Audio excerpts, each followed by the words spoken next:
Bismillahirrahmanirrahim. Assalamualaikum warahmatullahi wabarakatuh. Innal hamdalillah nahmaduhu wa nasta'inuhu wa nastaghfiruh wa na'udzu billahi min sururi anfusina wa min sayyiati a'malina may yahdihillahu fala mudhillalah wa may yudlil fala hadiyalah. Asyhadu an la ilaha illallah wahdahu la syarikalah wa asyhadu anna Muhammadan abduhu wa rasuluh. Allahumma salli wa sallim wa barik ala nabiyyina Muhammadin wa ala alihi wa ashabihi wa man tabi'ahum bi ihsanin ila yaumiddin. Qala Allah Ta'ala, ya ayyuhalladzina amanu taqullaha haqqa tuqatih wa la tamutunna illa wa antum muslimun. Jamaah kaum muslimin, kaum muslimat yang dirahmati Allah Subhanahu wa taala.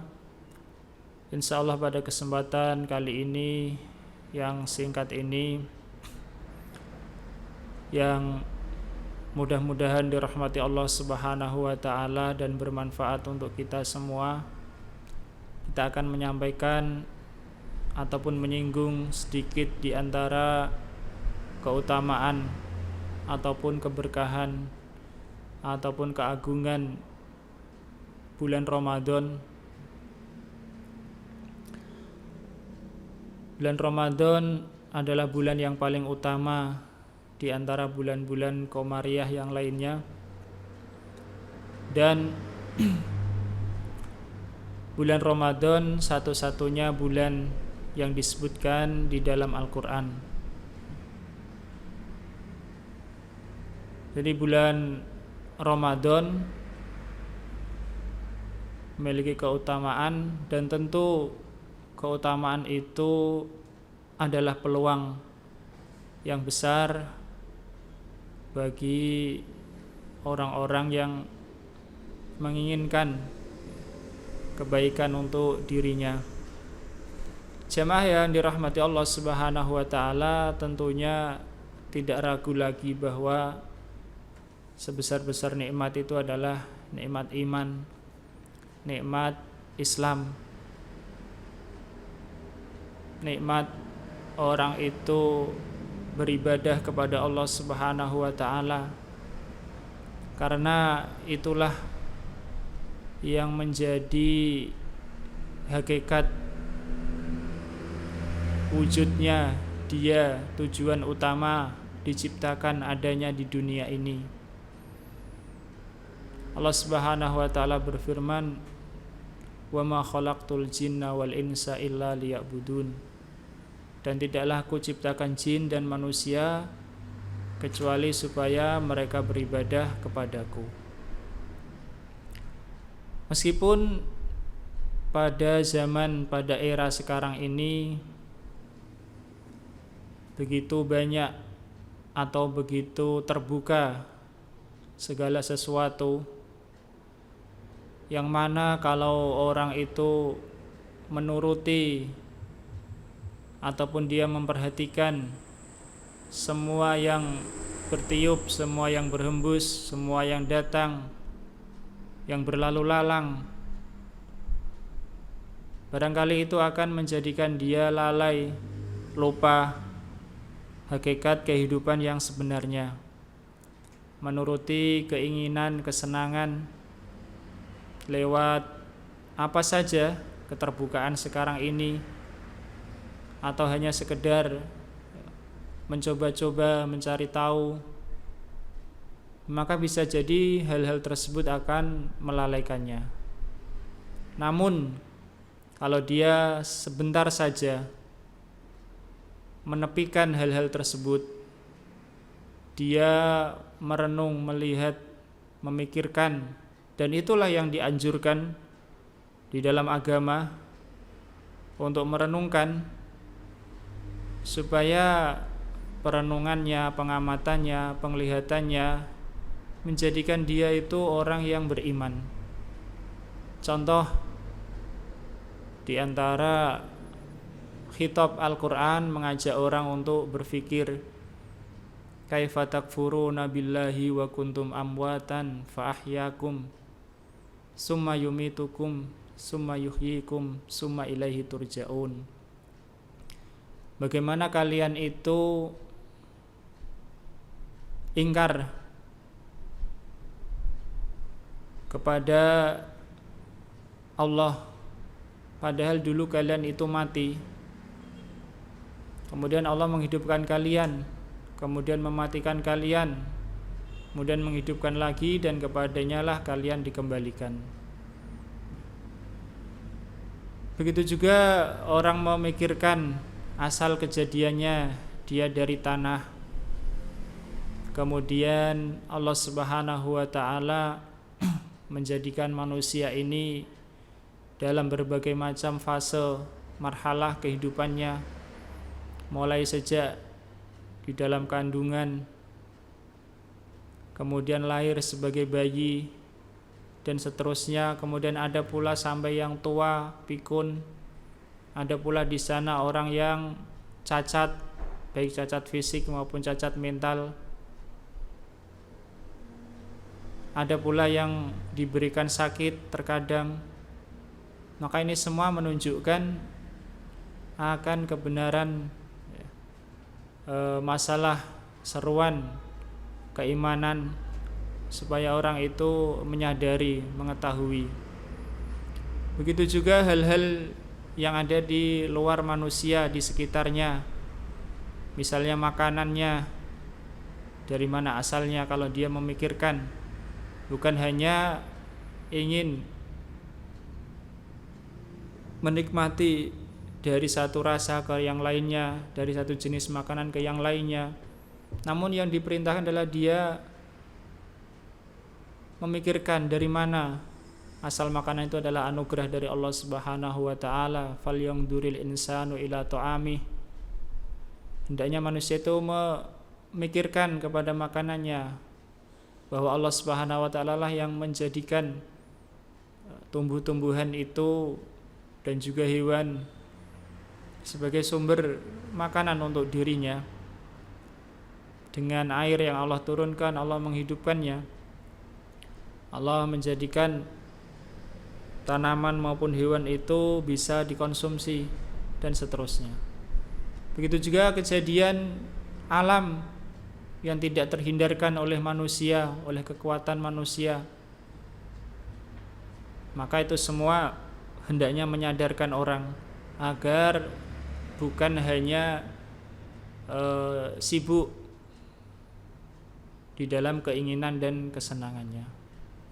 Ala kulli hal, kita senantiasa memohon kepada Allah Subhanahu wa ta'ala untuk tetap berada di atas agama Islam, sebagaimana doa kita, ihdinas siratal mustaqim, tunjukilah kami jalan yang lurus. Terus kita ulang-ulang dan wajib kita baca. Kemudian setelah itu, bahwa bulan Ramadan termasuk nikmat yang besar bagi orang-orang yang beriman. Bahkan nikmat Ramadan ini bukan hanya sesuatu yang singkat terus berlalu. Memang benar Allah Subhanahu wa ta'ala menyebutnya sebagai ayyamam ma'dudat. Menurut sebagian tafsir, hari-hari yang tertentu, yang terbilang. Artinya bisa saja orang itu kalau tidak memanfaatkannya dengan baik, dia ketika sadar, oh Ramadan sudah dapat sepertiga, sudah dapat setengah, sudah dapat 2/3, tinggal 1 hari, 2 hari, sudah pada hari-hari terakhir. Memang kelihatannya cepat Ramadan tersebut, tapi kesempatan 1 bulan sebenarnya adalah kesempatan yang begitu banyak, yang Allah Subhanahu wa ta'ala menjadikan kebaikan Ramadan itu bukan hanya sebagiannya saja, tapi seluruhnya, seluruh Ramadan. Seluruh Ramadan adalah istimewa. Awal Ramadan sampai akhir semua adalah istimewa. Waktu siang, waktu malam, semua adalah istimewa. Waktu malam, di sana ada malam yang lebih baik dari 1000 bulan. Di sana ada qiyam Ramadan, qiyamul lail Ramadan yang lebih istimewa dibanding yang lainnya. Di sana ada sahur, di sana ada buka. Itu malam-malam Ramadan. Siangnya di sana ada puasa. Di sana ada yang Allah Subhanahu wa taala yang disebutkan di dalam hadis bahwa bau mulutnya orang yang berpuasa itu lebih wangi di sisi Allah Subhanahu wa taala daripada minyak misik. Di sana pula ada amalan-amalan yang bisa dikerjakan siang maupun malam, seperti tilawah Al-Quran, berdoa, sedekah, umrah, dan lainnya. Insya Allah kita bukan ingin membahas semua tentang keistimewaan Ramadan, hanya kita ambilkan dari sebagian yang berhubungan langsung dengan nas, dengan dalil, dan terutama yang berkaitan dengan amalan. Yang pertama, di antara keistimewaan, keagungan, bahkan ini bisa dibilang barokah Ramadan untuk seluruh manusia, yaitu diturunkannya Al-Quran.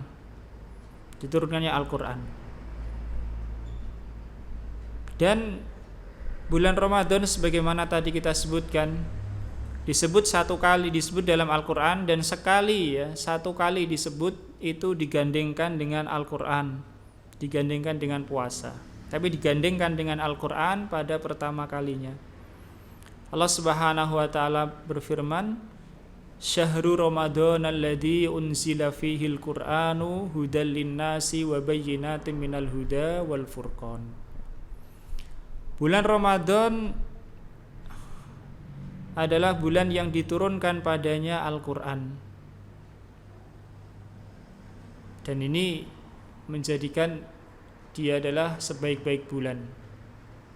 Di sana ada perkataan sebagian yang mengatakan karena Al-Quran inilah semua menjadi mulia, yakni semua yang berkaitan dengan Al-Quran.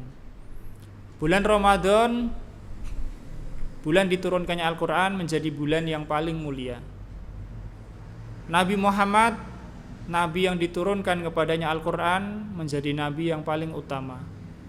Malaikat Jibril, malaikat yang utama, yang paling utama, menjadi perantara turunnya Al-Quran. Hati yang menerima Al-Quran adalah hati yang utama.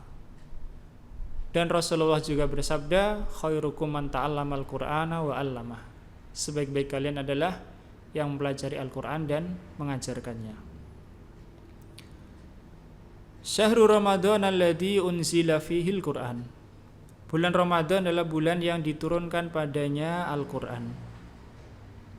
Al-Quran, dia adalah kitab suci, kalamullah yang terakhir, pada nabi yang terakhir yang Allah Subhanahu wa taala menjaganya, yang barokah, kitabun mubarak, kitab yang barokah,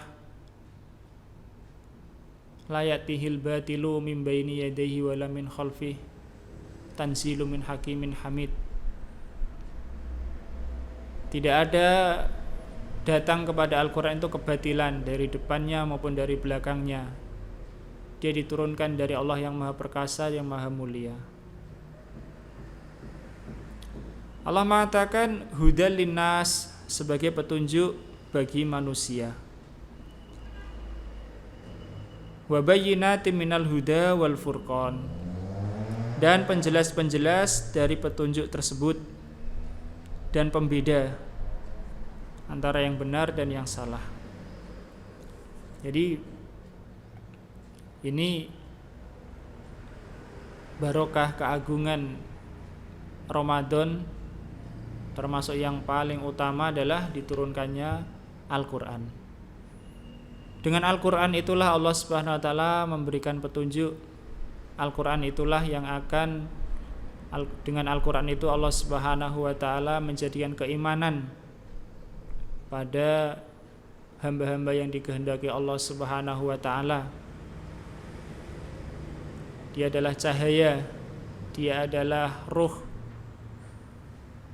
Sebagaimana bumi itu membutuhkan air supaya ada kehidupan, begitu juga hati manusia membutuhkan wahyu dari Allah, membutuhkan Al-Quran untuk bisa hidup dengan hidupnya yang baik.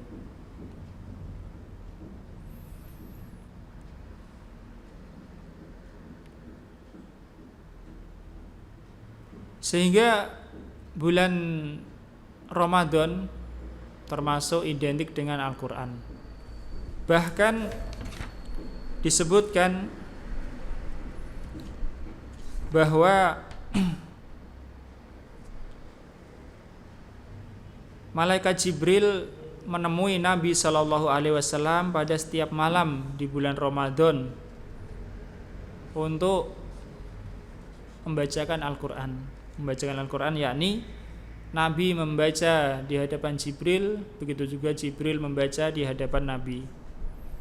Sebagaimana perkataan Ibnu Abbas radhiyallahu anhuma, wa kana Jibrilu yalqahu fi kulli lailatin min syahri ramadhana fayudarisuhul Qur'an. Dan adalah Jibril, beliau itu menemui Nabi SAW pada setiap malam di bulan Ramadan. Keduanya mempelajari Al-Quran, yakni Rasulullah membaca Al-Quran di hadapan Jibril, begitu juga Jibril membaca di hadapan Nabi Sallallahu Alaihi Wasallam. Ini diantara keutamaan barokah keagungan Ramadan yang pertama, yaitu diturunkannya Al-Quran. Sehingga kaum muslimin pada bulan Ramadan ini lebih menggiatkan di dalam mempelajari maupun membaca Al-Quran, dan tentu pahalanya lebih dibanding dengan kesempatan yang lainnya. Sehingga ini begitu dikejar oleh kaum muslimin dari generasi salaf dan selanjutnya. Mereka begitu mengistimewakan Al-Quran dengan Ramadan, dan mengistimewakan Ramadan dengan Al-Quran.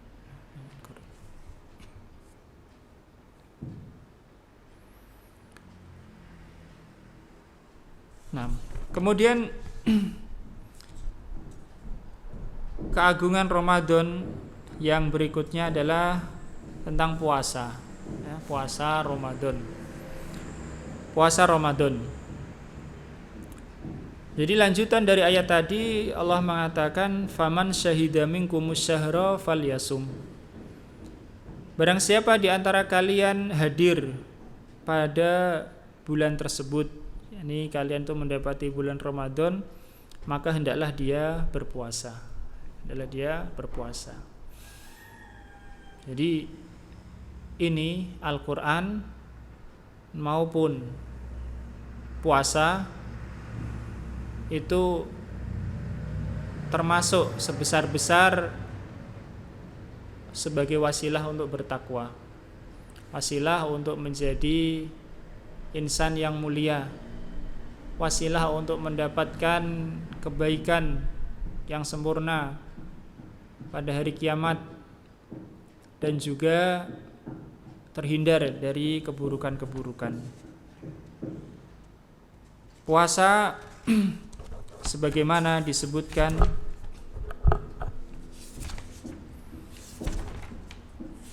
oleh Nabi Sallallahu Alaihi Wasallam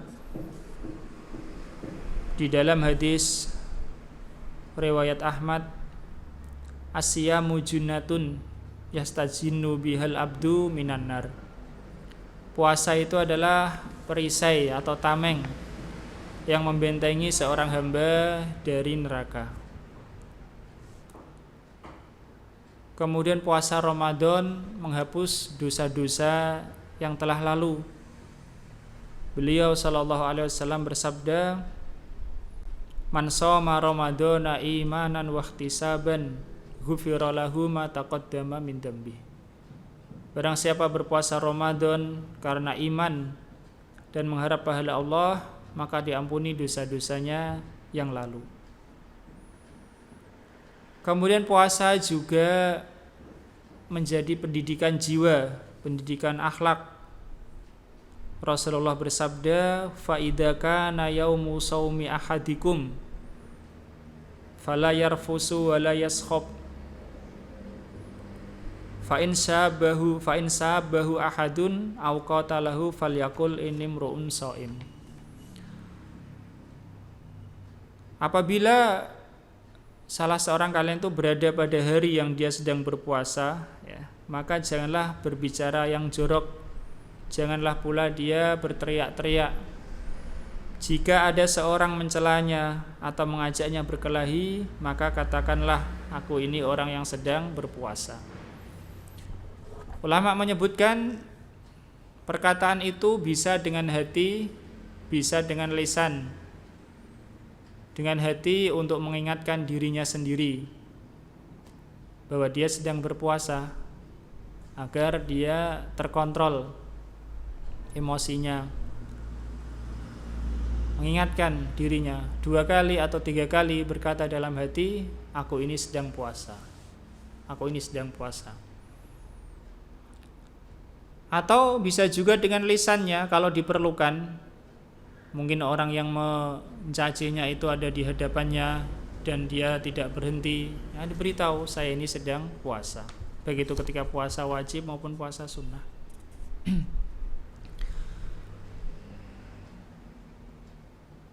Rasulullah juga bersabda, "As-siyamu wal Qur'anu yasfa'ani lil abdi yaumal qiyamah."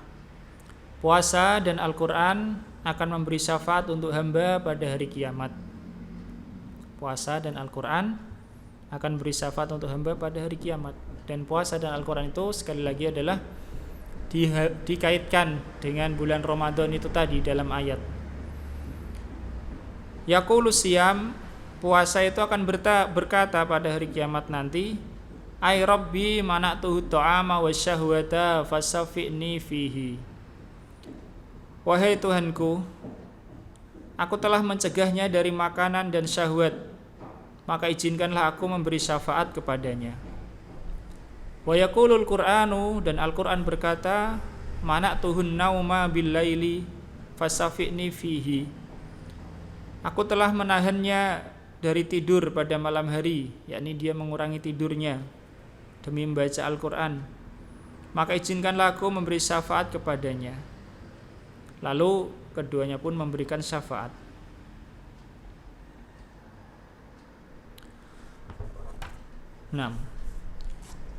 Adapun puasa Ramadan memiliki keistimewaan dibanding puasa-puasa yang lain.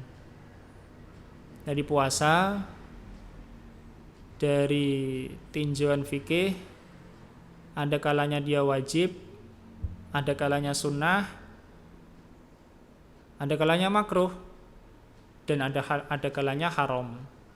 Jadi puasa ada yang wajib, ada yang sunnah, ada yang makruh, ada yang haram.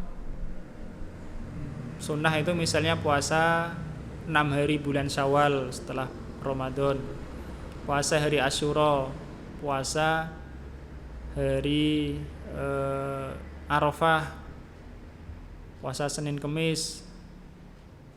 Ada pula yang makruh puasa, ya ada yang makruh, yaitu puasa disebutkan oleh sebagian ulama berpuasa puasa dahr, puasa terus menerus. Puasa terus menerus itu termasuk makruh kalau dikhawatirkan dia itu akan menjadi lemah, nanti tidak mampu melaksanakan kewajiban tugasnya sebagaimana mestinya. Termasuk puasa makruh juga adalah orang berpuasa Orang mengutamakan puasa sunnah padahal masih punya hutang puasa wajib. Ini makruh. Makruh maksudnya makruh puasanya. Adapun puasanya sendiri sunnah juga, tapi perbuatannya itu adalah perbuatan yang makruh. Puasa haram juga ada. Seperti seorang perempuan yang berpuasa sunnah tapi suaminya melarangnya. Suaminya melarangnya, dia berpuasa Senin atau Kamis, suaminya melarangnya, maka haram dia berpuasa.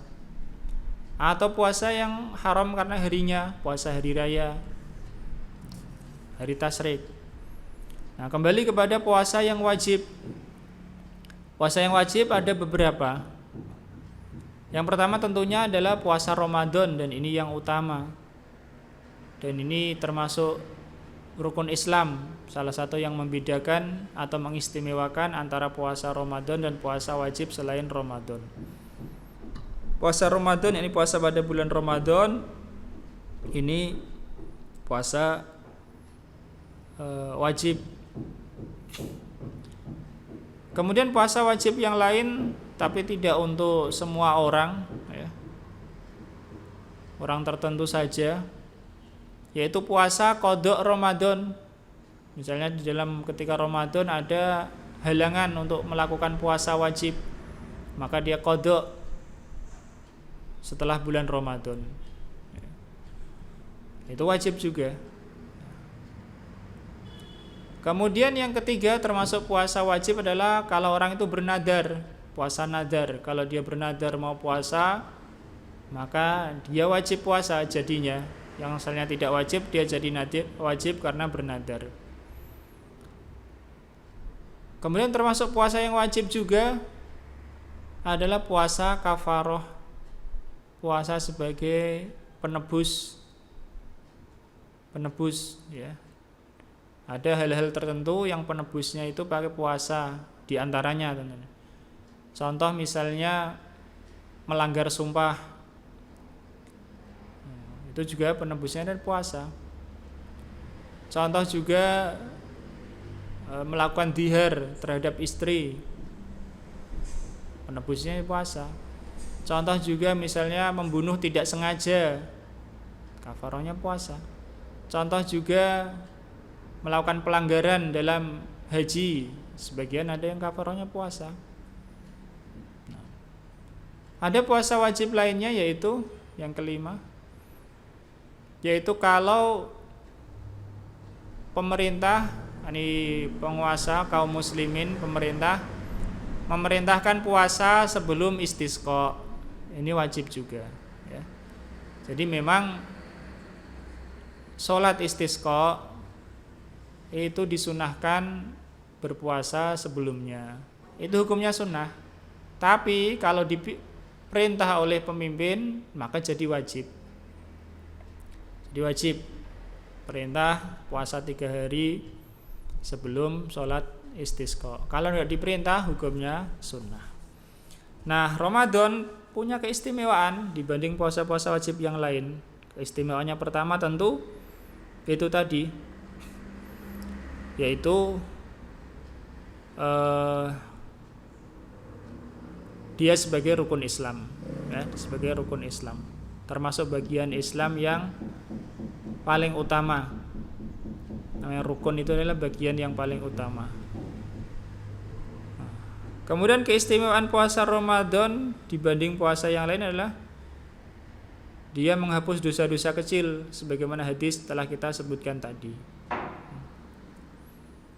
Kemudian keistimewaan puasa Ramadan dibanding yang lain juga adalah bahwa melanggar, ya, puasa Ramadan lebih berat daripada melanggar puasa selain Ramadan yang wajib. Contoh, orang melanggar puasa Ramadan dengan dia itu mendatangi istrinya, maka dendanya ini lebih berat, kafarah kubro, memerdekakan budak, atau kalau nggak ada puasa 2 bulan berturut-turut, atau kalau tidak mampu memberi makan 60 orang fakir miskin. Tapi tidak ada kafarah seperti itu kalau puasa di luar Ramadan. Nah, kalau puasa di luar Ramadan, Misalnya orang punya hutang puasa Ramadan karena safar atau karena sakit laki-laki. Dia mengqadha di bulan Syawal misalnya. Kemudian ternyata ketika melaksanakan puasa qadha itu dia melanggar juga, ya, dia melanggar dengan mendatangi istrinya. Apakah dia wajib bayar kafarah? Jawabannya tidak. Karena itu bukan bulan Ramadan, meskipun itu qadha Ramadan. Begitu juga puasa nadar, begitu juga puasa kafarah secara asal. Melanggar seperti itu tidak dikenakan sanksi sebagaimana kalau melanggar di bulan Ramadan, ya, bulan Ramadan. Termasuk juga ketika Ramadan orang yang dia itu tidak puasa karena kelalaiannya, orang yang tidak puasa karena kelalaiannya Ramadan, maka dia tetap diharuskan menahan dari pembatal. Tidak puasa karena kelalaiannya. Contoh, orang nggak puasa karena lupa, nggak niat. Dia lupa nggak niat, lupa tidak niat, dia tidak puasa. Karena diantara rukun puasa adalah niat. Meskipun begitu dia tidak dibolehkan makan minum seenaknya, tetap dia harus menahan meskipun tidak dihitung puasa demi bulan Ramadan, ya, demi bulan Ramadan.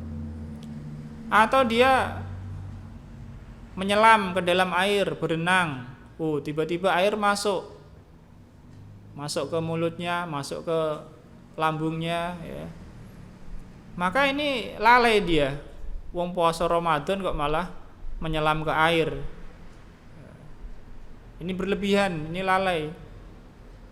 Batal puasanya, batal.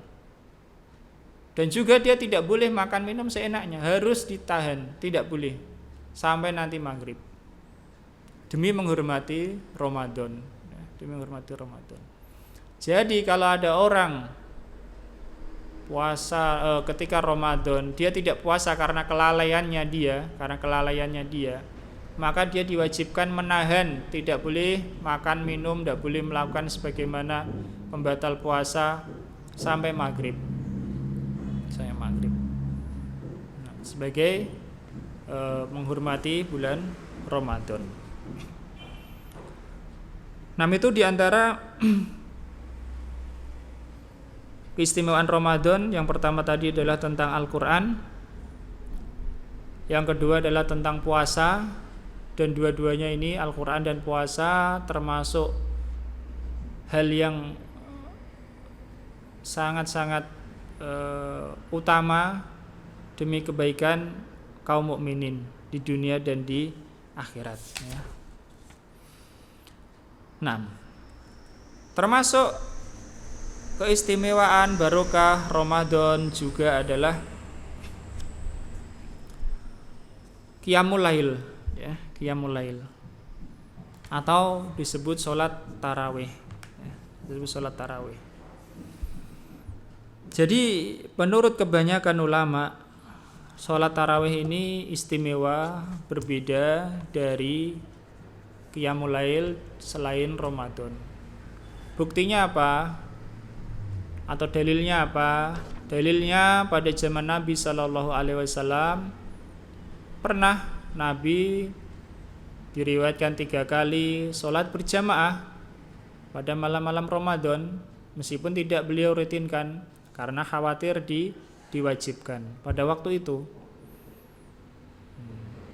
Ini menunjukkan Qiyamul Lail Ramadan, ya, atau yang dikenal dengan tarawih, lebih utama, lebih istimewa daripada selainnya. Dalil lagi adalah yang terjadi pada masa Khalifah Umar bin Khattab Al-Faruq radhiyallahu anhu, yang mana pada waktu itu para sahabat masih sangat banyak di Madinah.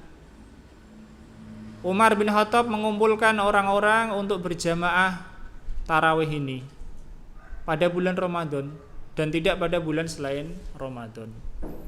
Jadi menunjukkan keistimewaan sholat sunnah tarawih pada malam Ramadan.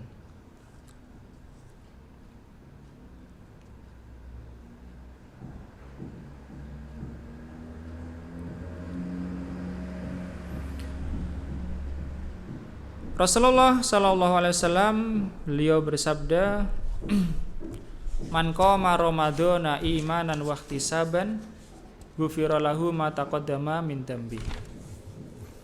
Barang siapa yang dia itu qama, maksudnya qiyam, berdiri melaksanakan sholat sunnah pada Ramadan, maka diampuni dosa-dosanya yang lalu.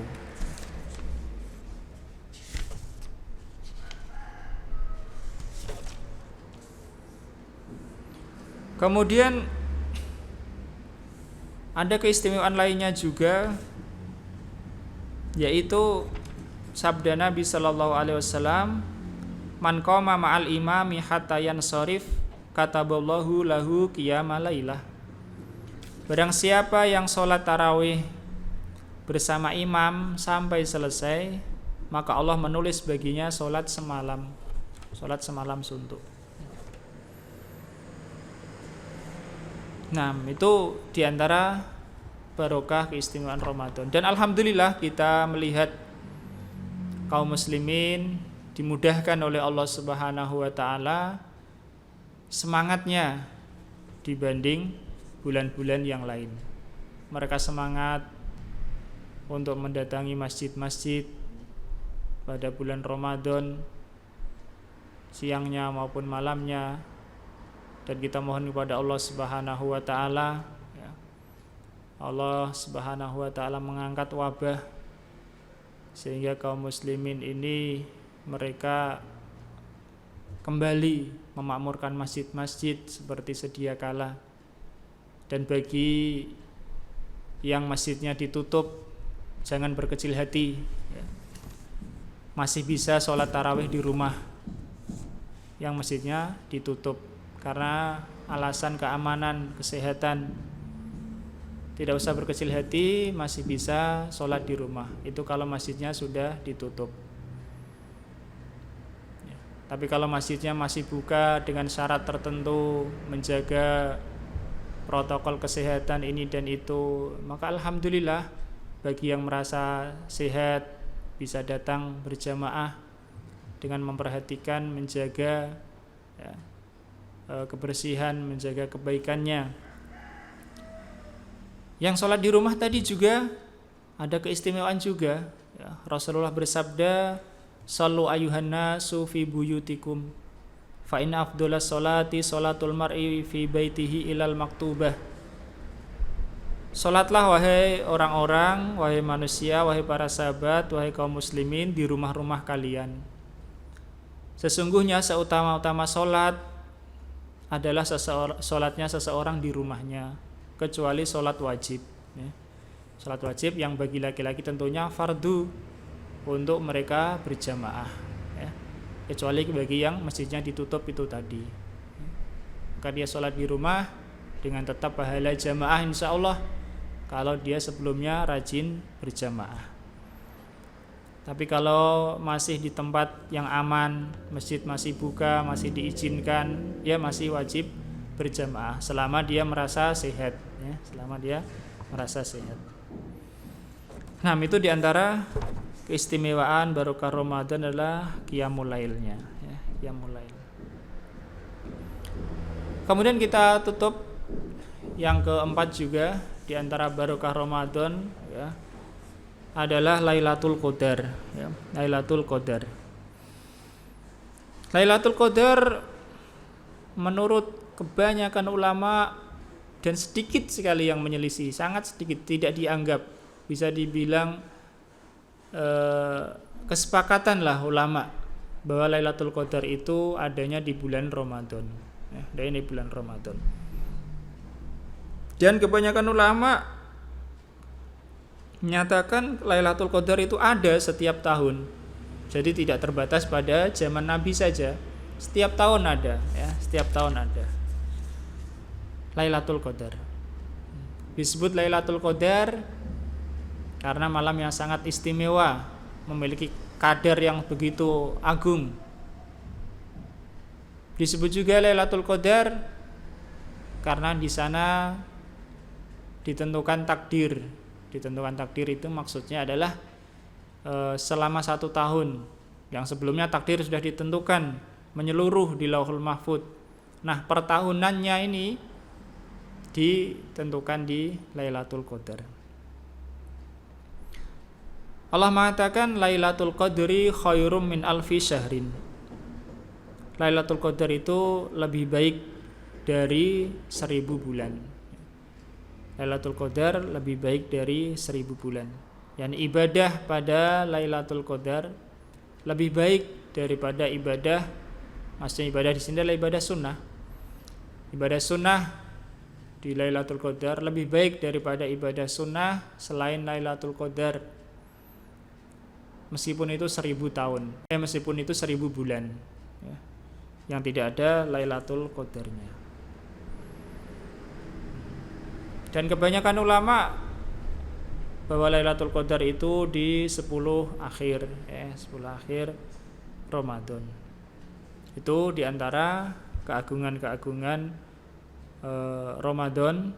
Dan kalau ada kesempatan insya Allah kita lanjutkan tentang masalah atau masih pada keagungan Ramadan pada kesempatan yang berikutnya. Insya Allah nanti kita akan menjawab pertanyaan atau sebagian pertanyaan yang masuk. Kita sudah dulu.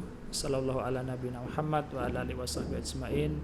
Alhamdulillahi rabbil alamin. Subhanakallahumma bihamdik asyhadu an la ilaha illa anta astaghfiruka wa atubu ilaik.